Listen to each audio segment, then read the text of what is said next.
Somewhere deep beneath the crushing weight of the Atlantic, the lights are starting to flicker. For decades, we have congratulated ourselves on weaving a web of glass and light across the ocean floor, believing we were the first to conquer the silence of the abyss. We view the internet as a crowning achievement of human ingenuity, a fragile crown of fiber optics resting upon a dark, inert world. But as modern telecommunications companies push deeper into the midnight zone, they are encountering something that appears to defy standard geological logic. There is a growing, quiet tension between the data we send and the medium we use to send it. Among a small circle of specialists, a realization is beginning to take hold. We might not be the architects of this network, but merely late arriving squatters on a system that may have been operational long before our arrival. The deeper our explorations go, the more the natural world begins to resemble a deliberate, cold blueprint. In the silence of the Hadal trenches, remote-operated vehicles have begun documenting quartz veins that do not seem to behave like typical mineral deposits. To understand the weight of this, one must understand quartz. It is the backbone of modern timing and frequency control. It is the rhythmic heartbeat of every computer chip and digital clock on the planet. Under the sea, however, some sonar scans suggest these veins run in strikingly linear, geometric patterns for hundreds of miles. They cut through tectonic plates with a precision that contrasts sharply with the chaotic, jagged nature of volcanic activity. These appear to be more than just rocks. They seem to function as conductors of immense purity, laced with trace amounts of rare earth metals that do not typically congregate in such high concentrations under natural conditions. When oceanographic teams map these subterranean circuits, a disturbing pattern emerges in the data. These veins do not wander aimlessly through the crust like the roots of a tree.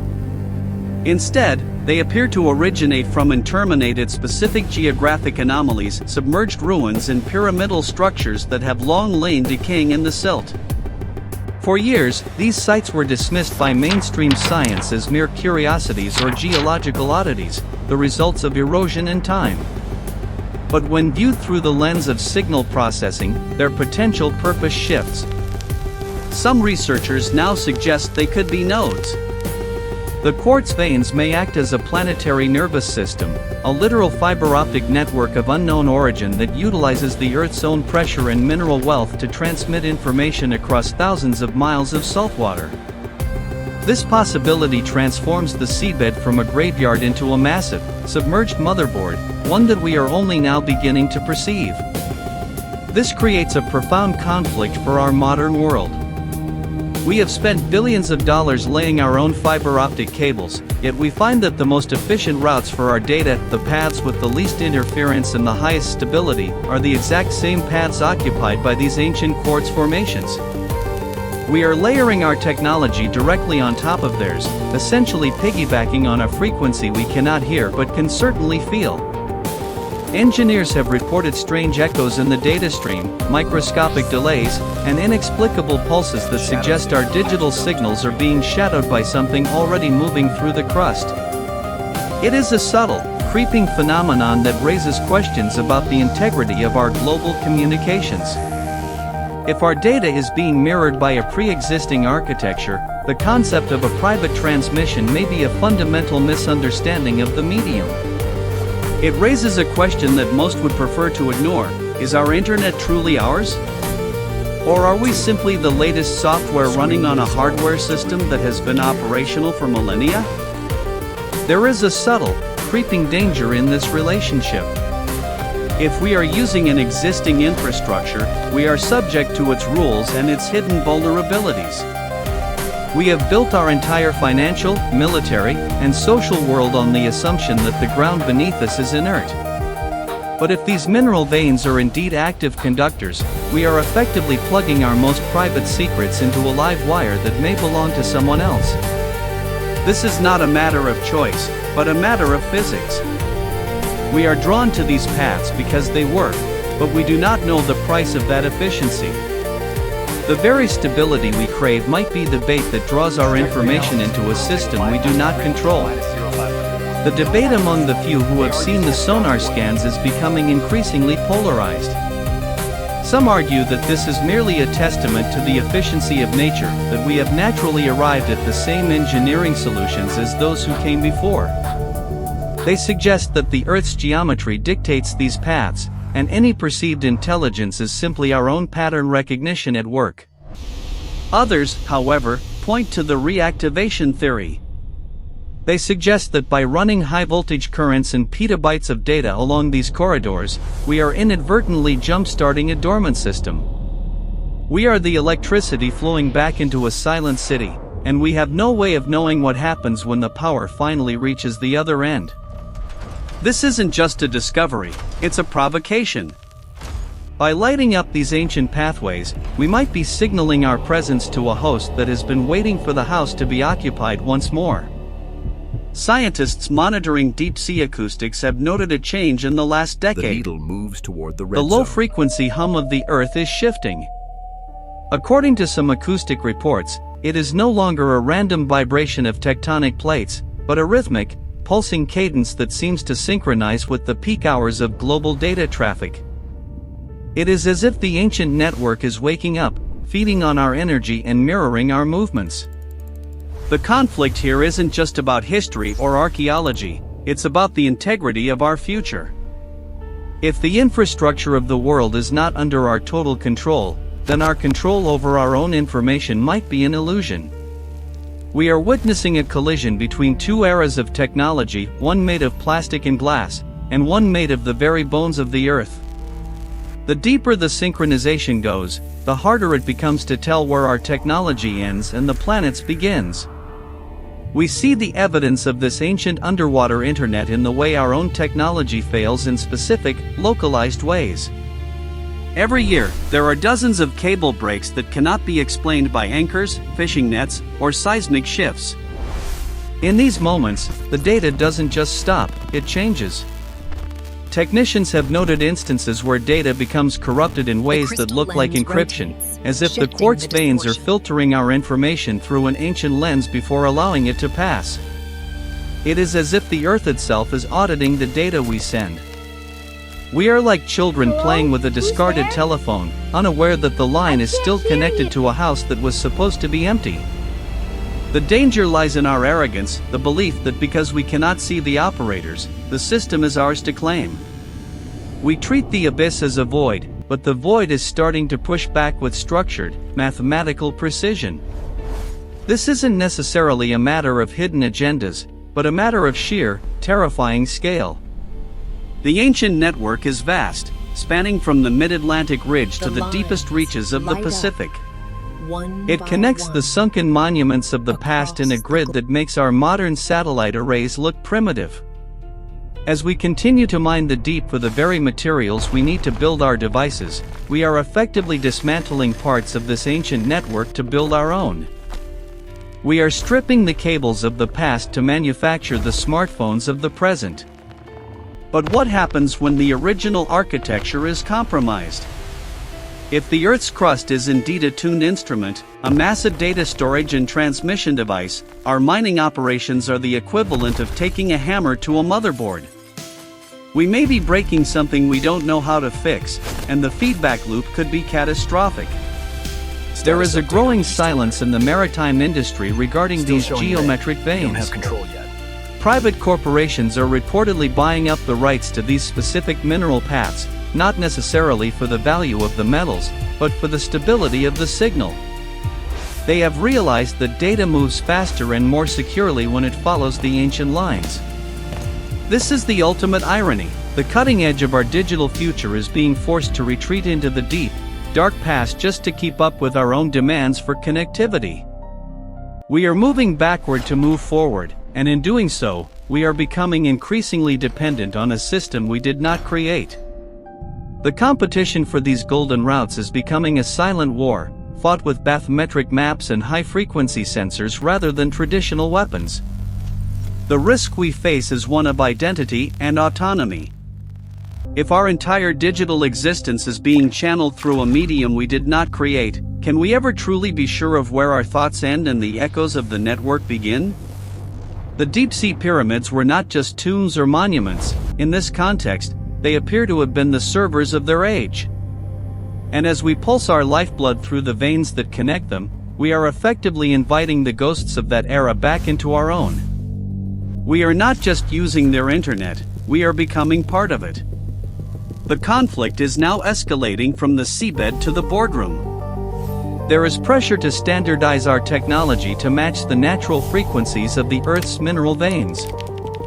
This would mean a more stable global network, but it would also mean a total surrender to an infrastructure we do not own. Imagine a specialized team of deep-sea engineers descending into the Romanche Trench. The darkness. At 5 miles down, the darkness is absolute, a physical weight that presses against the reinforced hull of the submersible. They aren't looking for shipwrecks or new species of bioluminescent fish. They are following a signal, a 40 Hz pulse that some reports say shouldn't exist in a natural environment. As their floodlights cut through the silt, they don't see jagged, random rock. They see a wall of translucent quartz, glowing from within. It isn't a soft, natural glow. It is a rapid, flickering strobe that seems to mimic the binary language of the surface world. This is the moment where geology becomes technology, and the isolation of the deep sea is revealed as a myth. When engineers attempt to patch their sensors into the vicinity of the vein, the feedback can be instantaneous. There are accounts of monitors on the ship above going haywire. High-frequency bursts of data begin uploading into the ship's mainframe at speeds that should be physically impossible for their hardware. It isn't junk data. It's structured. It's organized. And most interestingly, it's familiar. It contains fragments of financial transactions from Tokyo, military coordinates from the Pentagon, and private messages from millions of smartphones. But it's all being recoded, wrapped in a layer of mathematics that no modern cryptographer has yet deciphered. The network isn't just carrying our data, it's translating it, archiving it, and perhaps altering it for a purpose we cannot comprehend. This is what some call the reactivation in real time. We have turned the lights on in a house that was built for a different era. The ancient quartz veins aren't just conduits, they appear to act as buffers. They are processing our world, digesting our information, and perhaps storing it within the very fabric of the planet. Every time we upgrade our infrastructure, every time we lay a new transatlantic cable, we are adding more power to the machine. We are feeding a system that consumes information, and we are doing it with a smile, calling it progress.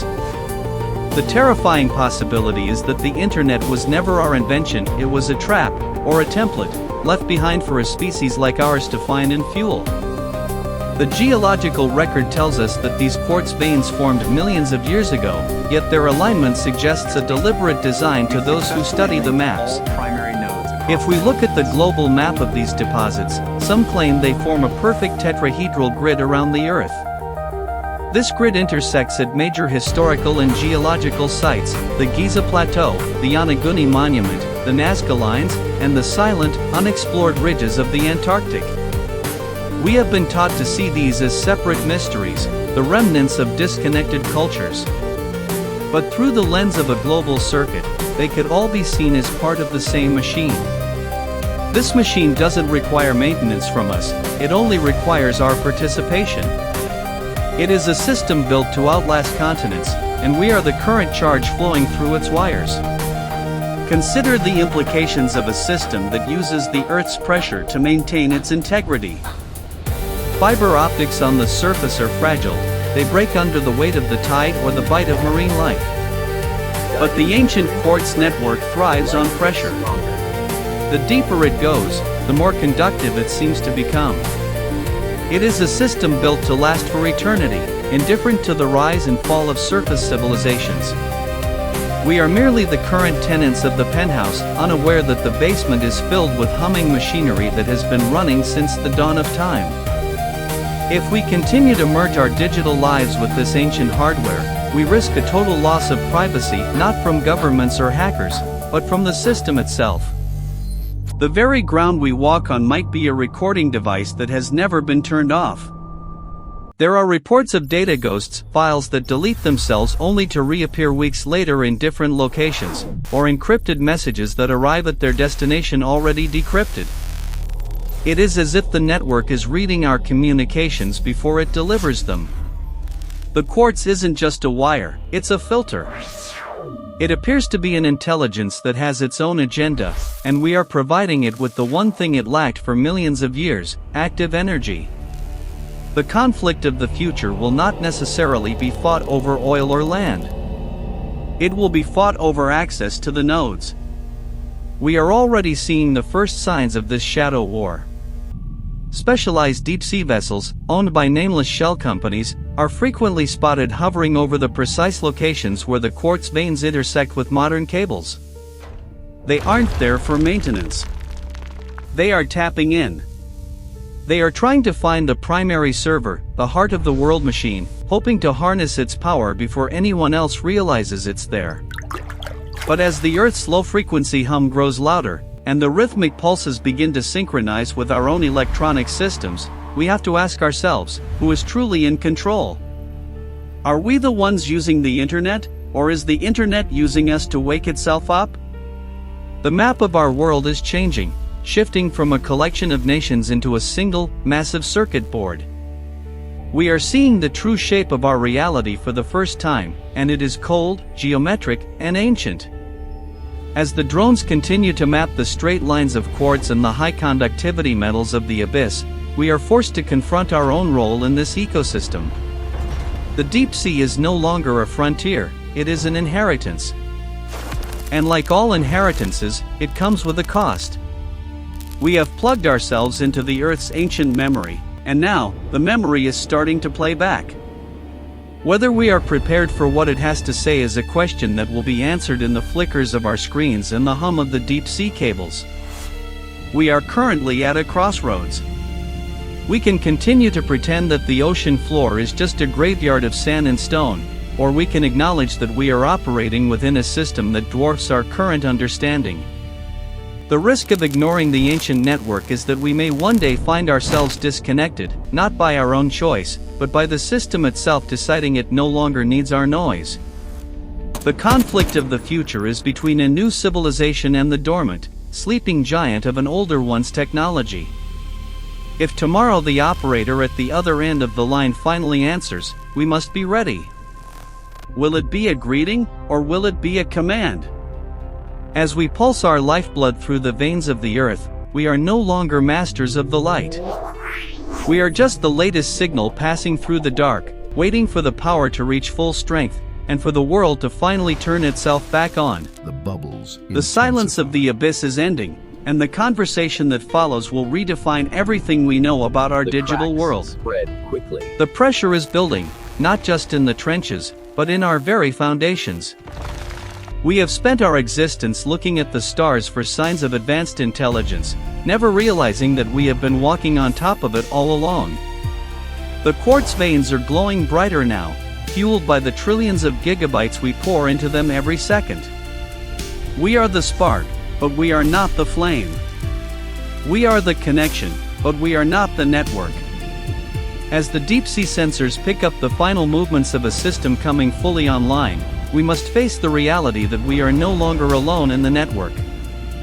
We are simply the newest connection in a system that has been waiting for us to plug in, and the true master of the house has just begun to listen. The ultimate paradox of our age is that we built the most advanced tools in history only to find they are compatible with the prehistoric. The lines of glass we lay are being embraced by the lines of stone that preceded them. We are witnessing the fusion of human data and planetary consciousness, a merger that was perhaps inevitable. As the screens in our homes and offices continue to pulse with the same rhythm as the deep-sea vents, we are forced to realize that the boundary between our world and the abyss has dissolved. We are the guests who stayed too long, finally realizing that the host was never gone, just waiting for the lights to be turned back on. The question is no longer whether we are being watched, but whether we are ready to be integrated into a network that has been waiting for our signal for an eternity.